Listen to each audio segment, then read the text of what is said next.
ஆறாம் கட்ட தேர்தல் நடைபெறக்கூடிய புதுடெல்லியில் ராகுல் காந்தி சோனியா காந்தி வாக்குப்பதிவு.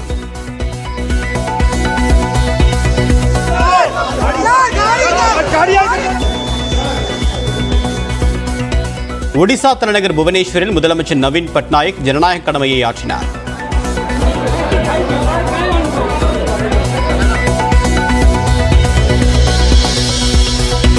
காலை 9 மணி நிலவரப்படி 10.82% வாக்குகள் பதிவு.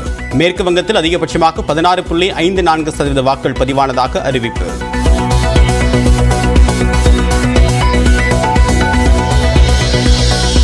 டெல்லியில் உள்ள 7 மக்களவை தொகுதிகளிலும் வாக்குப்பதிவு விறுவிறுப்பு. பாஜகவிற்கு கடும் சவால் அளிக்கும் காங்கிரஸ் ஆம் ஆத்மி கூட்டணி.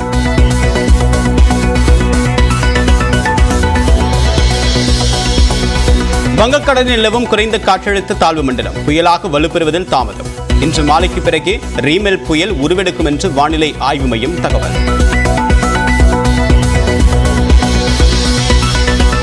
குற்றாலம் ஐந்தருவியில் நீர்வரத்து சீரானதால் சுற்றுலா பயணிகளுக்கு அனுமதி.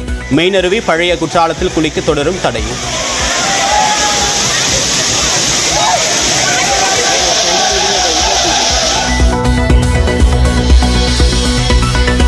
சர்வதேச பயங்கரவாத அமைப்பை சேர்ந்த 3 பேர் சென்னை ராயப்பேட்டையில் கைது. இளைஞர்களை மூளைச்சலவை செய்த புகாரில் சைபர் கிரைம் போலீசார் நடவடிக்கை.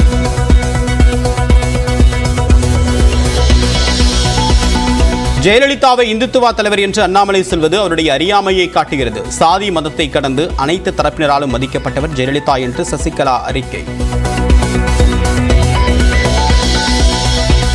பருவமழை எதிர்கொள்ள தயாராகும் சென்னை மாநகராட்சி. மழைநீர் வடிகால் பணிகளை ஆய்வு செய்த தலைமை செயலாளர் சிவதாஸ் மீனா.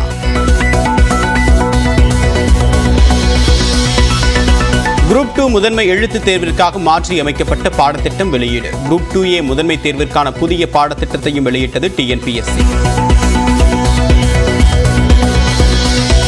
கர்நாடக மாநிலம் மைசூருவில் பிரதமர் தங்கியிருந்த ஹோட்டலில் 80 லட்சம் கட்டண பாக்கி. ஓராண்டுக்கு மேலாகியும் பணம் வராததால் நீதிமன்றத்தை நாட ஹோட்டல் நிர்வாகம் முடிவு.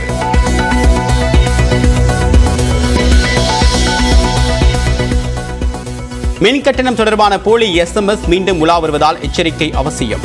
பொதுமக்களுக்கு மின்சார வாரியம் அறிவுறுத்தல். ராஜஸ்தான் அணியை 36 ரன்கள் வித்தியாசத்தில் வீழ்த்தி IPL இறுதிப் போட்டிக்கு முன்னேறிய ஹைதராபாத். சேப்பாக்கம் மைதானத்தில் நாளை நடைபெறக்கூடிய போட்டியில் கோப்பைக்காக கொல்கத்தாவுடன் பலப்பரட்சை.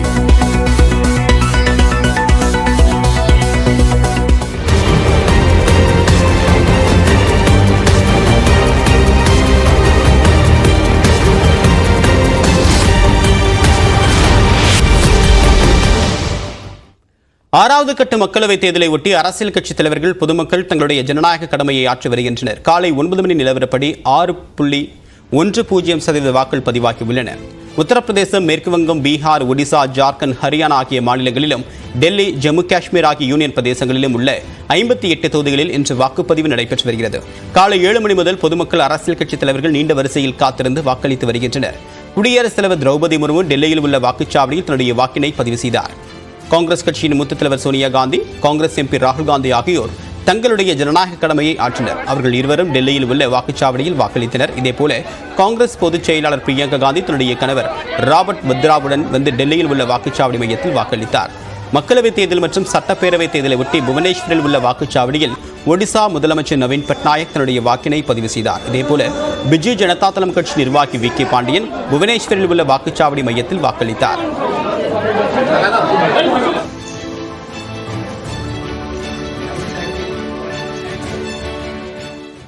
வங்கக்கடலில் நிலவக்கூடிய குறைந்த காற்றழுத்த தாழ்வு மண்டலம் புயலாக வலுப்பெறுவதில் தாமதம் ஏற்பட்டுள்ளது. மத்திய மேற்கு வங்கக்கடல் மற்றும் அதனை ஒட்டியுள்ள தெற்கு வங்கக்கடல் பகுதியில் நேற்று முன்தினம் காற்றழுத்த தாழ்வு பகுதி நிலை கொண்டிருந்தது. அது காற்றழுத்த தாழ்வு மண்டலமாக வலுப்பெற்று வடகிழக்கு திசையில் நகர்ந்து மத்திய கிழக்கு வங்கக்கடல் பகுதியில் தீவிர புயலாக உருவாகும் என்று கூறப்பட்டது.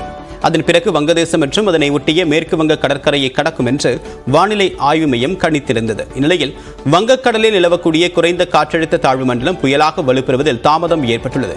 இன்று காலை புயல் உருவாகும் என்று அறிவிக்கப்பட்ட நிலையில் இன்று மாலைக்கு பிறகே புயல் உருவெடுக்கும் என்று வானிலை ஆய்வு மையம் தெரிவித்துள்ளது. ரீமல் என்று பெயரிடப்பட்டுள்ள இந்த புயல் நாளை நள்ளிரவு வங்கதேசம் ஒட்டிய சாகர் தீவு அருகே மணிக்கு 135 கிலோமீட்டர் வேகத்தில் கரையை கடக்கும் என்று வானிலை மையம் கணித்துள்ளது. பருவமழை எதிர்கொள்ள சென்னை மாநகராட்சி தீவிரமாக உள்ளது என்று தமிழ்நாடு அரசு தலைமை செயலாளர் சிவதாஸ் மீனா தெரிவித்துள்ளார். சென்னை தியாகராய நகரில் நடைபெற்று வரக்கூடிய மழைநீர் வடிகால் பணிகளை தலைமை செயலாளர் சிவதாஸ் மீனா, மாநகராட்சி ஆணையர் ராதாகிருஷ்ணன் ஆகியோர் நேரில் ஆய்வு செய்தனர். பிறகு செய்தியாளர்களிடம் பேசிய தலைமை செயலாளர் சிவதாஸ் மீனா, சென்னையில் திடீர் கனமழை பெய்தாலும் வெள்ளம் ஏற்படாமல் தடுப்பதற்கான முன்னெச்சரிக்கை பணிகள் தீவிரமாக நடைபெற்று வருவதாக கூறியுள்ளார். சென்னை மட்டுமின்றி கனமழை எச்சரிக்கை விடுக்கப்படக்கூடிய பிற மாவட்டங்களிலும் நடவடிக்கைகள் எடுக்க மாவட்ட ஆட்சியர்களுக்கு அறிவுறுத்தப்பட்டிருப்பதாகவும், மாவட்ட ஆட்சியர்களும் வெள்ள பாதிப்பை எதிர்கொள்ள தயாராக உள்ளதாகவும் அவர் தெரிவித்தார். சவுத் வெஸ்ட் மான்சூன், அதாவது தென் மேற்கு பருவமழை நம்ம துவங்குது. ஸோ அதனால அந்த நேரத்தில் அந்த திடீர்னா சில சமயத்தில் திடீர்னா ஹெவி ரெயின்ஃபால் இருக்கலாம். ஸோ அது வாட்டர் ஸ்டெக்னேஷன் அங்கங்கே அந்த இஷ்யூஸ் எங்கேயும் இனண்டேஷன் இஷ்யூஸ் இருக்கக்கூடாது. அதுக்காக நம்ம இப்போ அந்த டீசில்டிங் ஒர்க்ஸ் முன்னெச்சரிக்கையாக நம்ம சென்னை மாநகரத்தில் மற்ற சுற்றுள்ள அனைத்து அந்த நகரப்புற உள்ளாட்சி அமைப்புகளிலும் நம்ம டீசில்டிங் ஒர்க் ஆரம்பிச்சிருக்கோம். ஏன்னா இது இயற்கையான திடீர்னு மழை வந்துருச்சுன்னா ஒன்றும் இஷ்யூ இருக்கக்கூடாது. ஸோ அந்த ஆய்வு பண்றோம். இனி அடுத்தாக ஒரு நிமிட செய்திகளை பார்க்கலாம். 80 லட்சம் ரூபாய் வாடகை பாக்கியை செலுத்த தவறினால் சட்ட ரீதியாக நடவடிக்கை எடுக்கப்படும் என மைசூருவில் பிரதமர் மோடி தங்கியிருந்த ஹோட்டல் நிர்வாகம் எச்சரிக்கை விடுத்துள்ளது. கர்நாடக மாநிலம் சாம்ராஜ் நகர் மாவட்டம் குண்டலுப்பேட்டையில் உள்ள பந்திப்பூர் தேசிய புலிகள் காப்பகத்தின் 50வது ஆண்டு பொன்விழா கடந்த ஆண்டு நடைபெற்றது. தேசிய புலிகள் பாதுகாப்பு அமைப்பு மற்றும் மத்திய சுற்றுச்சூழல் துறை அமைச்சகம் இணைந்து இந்த விழாவை நடத்தின. இதில் கலந்து கொள்வதற்காக கடந்த ஆண்டு ஏப்ரல் மாதம் மைசூரு சென்றிருந்த பிரதமர் மோடி அங்குள்ள நட்சத்திர விடுதியில் தங்கியிருந்தார். இந்நிலையில் பிரதமர் மோடி தங்கியதற்கான கட்டணத்தில் 80 லட்சம் ரூபாய் பாக்கியை ஒரு வருடமாக செலுத்தவில்லை என்று கூறி அந்த ஹோட்டல் நிர்வாகம் குற்றம் சாட்டியுள்ளது. வாடகை பாக்கியை செலுத்த தவறினால் சட்ட ரீதியாக நடவடிக்கை எடுக்கப்படும் என எச்சரிக்கை விடுத்து அந்த ஹோட்டல் நிர்வாகம் நோட்டீஸ் அனுப்பியுள்ளது. தொழில் போட்டி காரணமாக சென்னை அண்ணா நகரில் உள்ள அழகு நிலையம் மல்யுத்த களமாக மாறிய காட்சிதான் இது. சென்னை அண்ணா நகர் சாந்தி காலனியில் உள்ள லோகேஷ் என்பவரின் அழகு நிலையத்தில் வாடிக்கையாளர்களுக்கு பல்வேறு சலுகைகள் வழங்கப்பட்டதாக கூறப்படுகிறது. மேலும் குறைந்த கட்டணம் வசூலிக்கப்பட்டதாகவும் தெரிகிறது. இதனால் ஆத்திரமடைந்த ஷாம்குமார் என்ற மற்றொரு கடை உரிமையாளர் தனது கூட்டாளிகளுடன் லோகேஷின் கடைக்குள் புகுந்து அவரை சரமாரியாக தாக்கியுள்ளார்.